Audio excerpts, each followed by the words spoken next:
And I want to welcome you to another episode of Beyond the Surface Radio. I'm your host, Dr. Wanda J. Evans-Brewer, and I'm continuing a conversation with Francis Sesi. You know, he's our farmer. He's our, what else would I call you? I'm herbalist, and we didn't say traditionalist. I say I'm little of everything. He's a jack of all trades. That's a nice way to put it. But we ended a conversation about a misconception of African family systems and how they work. And he asserted that we make a grievous error dealing with the family system, that we actually don't know what we're doing when we encounter them. So I want him to continue to explain more, because I want to challenge him a little bit on that, because they don't tell us that, because we come over here looking to be included in family, not understanding actually the type of system we're requesting to be included in. Francis, say hello to my guest. Hello. I'm so glad to be here once again, to have me here. I'm so happy hearing from you. I'm so good. Yeah. Okay, so you said hi, and I get to the business of the business. What you mean we don't know what we're doing with these family systems? Yeah, Africa is mainly into family systems. That you see, we have family system in such a way. We don't deal individually. Okay, we always deal family when it comes to maybe settling issues and other stuff. It's about family system. Okay, so when you're getting married to an African man, it's not something that you marrying the whole family. Okay, we figured that out. Yes, you marry the whole family. So it's a union between families. Okay. So we have our own way of going about. We have rituals that we perform and that kind of stuff. It's not about those white weddings that you have one or two people made themselves and they think they are into they marry themselves. No, we don't do that. We have series of things that you need to do in order to become part of a particular family. Especially through maybe marriage, okay? Through marriage, or becoming part of them. So, okay. Yes. Well, but that doesn't answer my question. Okay. That tells me what you do, and it explains what you are, what marriage is, which is a marriage between two families. I got you on that. But where is our era? Because you specifically in that last interview said, we got it wrong. We make a mistake dealing with you all. What is the mistake? Okay. The mistake is every family that we have their norms. Okay. And we deal with tradition and customs. Okay. Every family have their system. Deeping down to their tribes. Okay. Where they are from, the tribe that they belong to, and what they do, okay? And what is so peculiar to them, okay? When it comes to actually seeing people that you want to help them, okay? First of all, you need to consult from the family. Why do you want to help, okay? Sometimes the family, do you think we don't know what is going on? We don't see our people going wayward and that kind of stuff. You can go to a family, they can tell you how you can go about dealing with things. Sometimes you go to places and then it's even happened in modern day right now. You go to church, people go to church, some churches, you come back and you can't sleep anymore. You will never have a peaceful sleep anymore. You go to a church and then you come back and all you start doing is masturbation. You start masturbating, you don't understand. Okay? Yeah. You can go to some Orthodox places, you can go to some traditional places, you come back, you start stealing. What are you saying? I'm trying to say that with everything that you see, there's an attachment to it that you need to know how to go about it. And what role does the family play in that? The family play a role by directing you. Okay, some people are what they are now because of their own negligence. Okay, for from the region that I'm from, we have very strong natural rules that we never break them for anybody. And anytime you break these rules, the consequences are instant. It's not like you are going to sleep and then you wait for maybe 5 months, 5 years, and then you see the consequences. No, it's instant. Okay. If you need to die, you're going to die. Okay? If you need to get sick, you will get sick. Okay? For instance, from where I'm from, when you, let's say, you are a married woman, okay? And you go sleep with somebody's, somebody, maybe a guy goes there and go and sleep with somebody's, a married woman. Okay. Knowing vividly that this person is a married woman. There are consequences, and those consequences are not like, oh, next 5 years you're gonna fall sick. No, it's instant. Then this is where we struggle with you all. You all speak of your structure, you speak of your traditions, and then you actively bend them to your will. You bend them, you break them as you see fit. Because this is now in this country. It was not even this country, but across the continent. African men are now requesting DNA tests for their children. So, and finding out that many of the children are actually not their children. So if the family systems are so in order and there are rules that don't get bent or broken, then why is that happening? Yesterday, I said, the last time we were talking, yes. I actually spoke of the Western culture getting into breaking down our traditional systems, okay? See, Christianity came to let us know that, whatever you do, you can go scot-free. That Jesus gonna clean your sins and that kind of stuff. Okay. That thing is eating into people's mind and doing wrong things, and they think they can get away with it. So you saying that when people were following more of the traditional rules, I'm gonna use that term, that where they knew there was a penalty attached, that behaviors were different. Is that what you're saying? Will be different. Go to the church. All the bad stuff are happening in the church right now. Okay? We got polygamy. We got people marrying we got gays. We got pedophile. We got robbery. Everything in the church. But you dare not take the same thing to the traditional settings. Traditional setting, you break the rule, you're gonna face the consequences instantly. Okay. And because of this, many people are going. Everybody want to be a Christian because they want a sharp way to mess up. So you're saying that basically, the penalties that you face in the family system are swift and they're stern.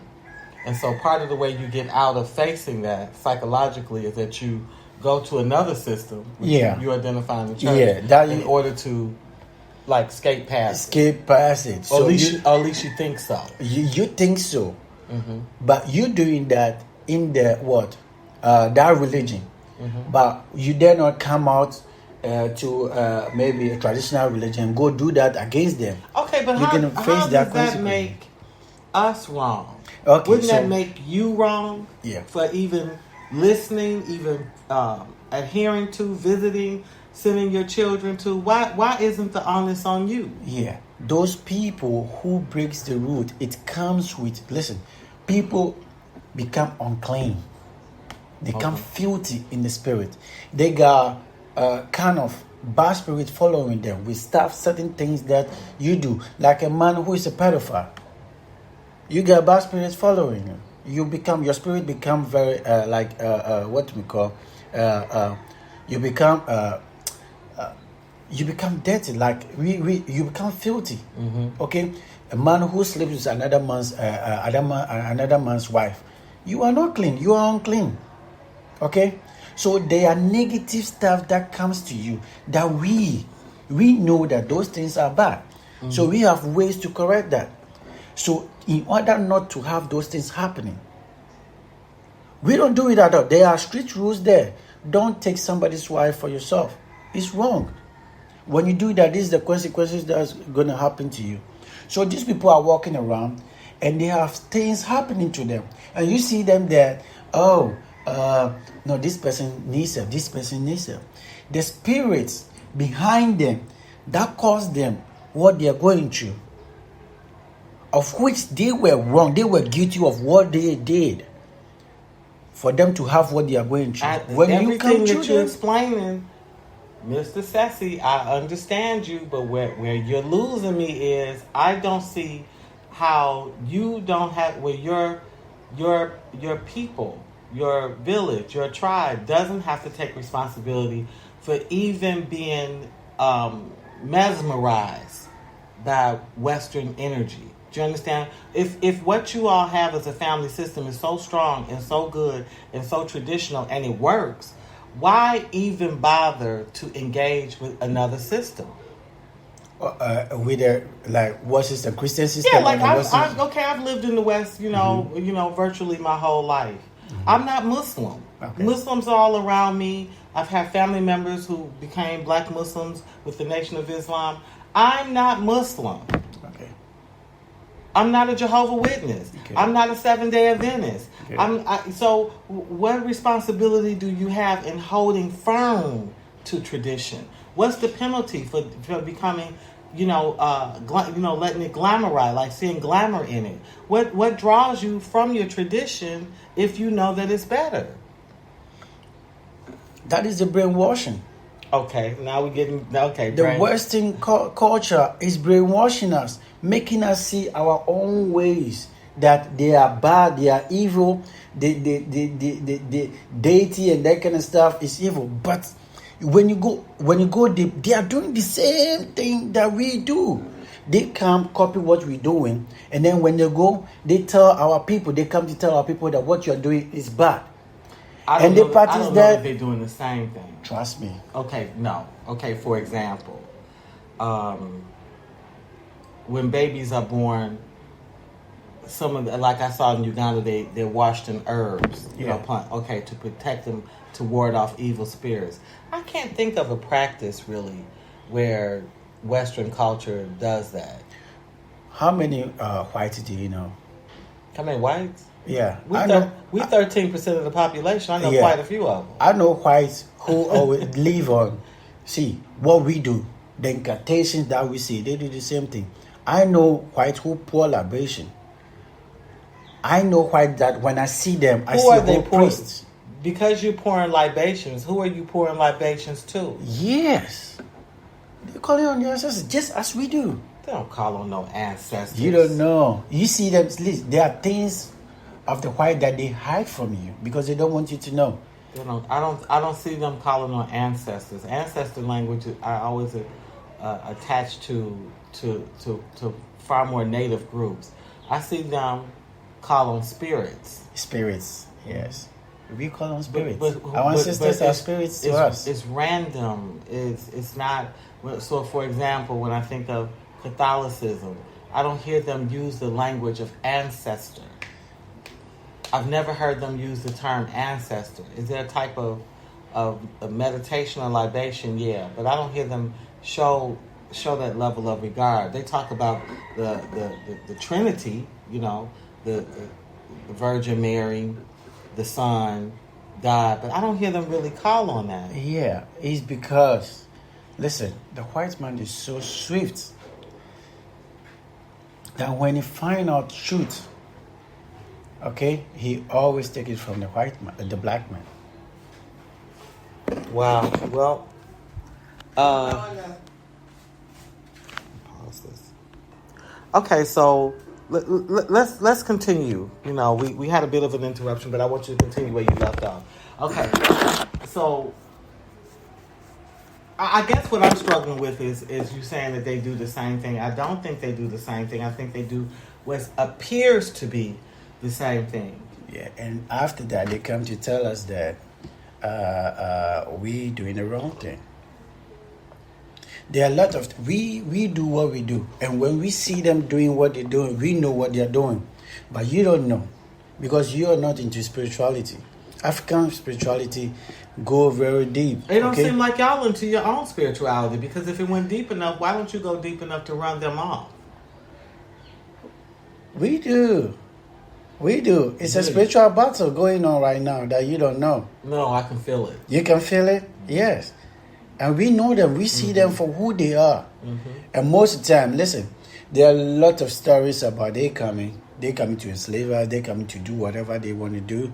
We know. We had chief priests who predicted. We actually said about their coming and stuff. Okay, and because of doubt and other stuff, but the someone challenge behind it. See, and that goes back to the original reason why I continued this conversation. You said we get it wrong. Again, isn't it you that's getting it wrong for already having pre-warning that these people will come, what their intentions would be, and not efficiently and effectively holding strong to your tradition while also ridding yourself of them? When it came, we actually fought. We fought really hard against them. Okay, but this is the point. Before they came, there were a fight among our own self. Okay. There were tribal wars. So they took advantage of the fact they that took you were advantage doing of the that, infighting. and then some of the tribes sided with them. Yeah, why? So I can tell you right now, when you look around the world, there's a particular tribe in Ghana. Okay. That when you look around the world, there are a lot of them outside the world. And it's because of those things that people are not talking about it. It's true. No, who's not talking about it is you all are not talking about it. You listen, are not actively calling out those people. When these things start, when we start talking about those things, the conflict will start again. People will get mad.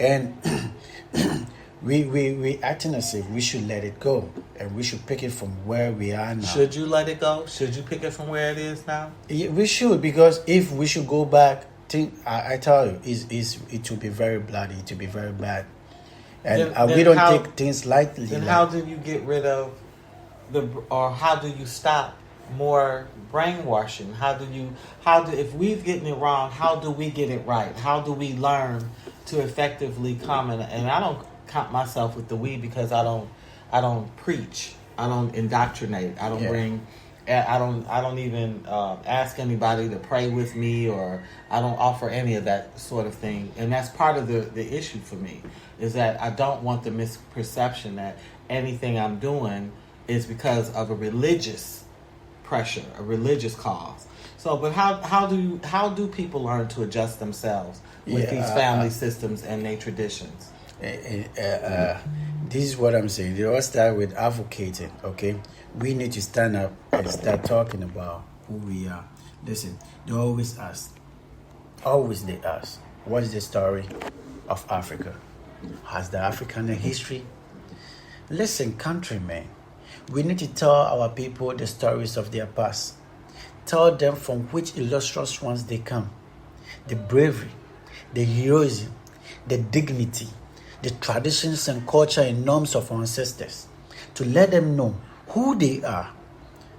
For I tell you, right now, the fight of a black man now is to identify who he is.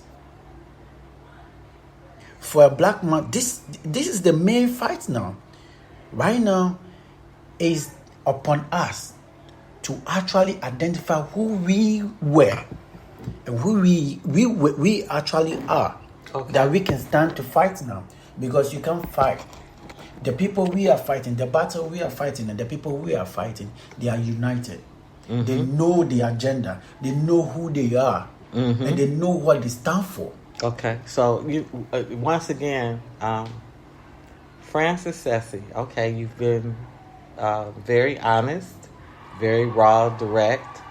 I'm going to stick a pin here on, and the next conversation we have will be about the black man and who he was and who he currently is, his identity. Because I do think you make an interesting point, and I have to agree with you. We are in the midst of spiritual warfare.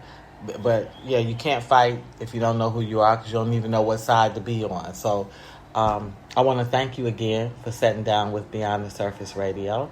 And we're going to continue this dialogue. And for my listeners, I'm going to sign off. You're listening to Dr. Wanda J. Evans-Brewer. And until we meet again, be safe in God's grace.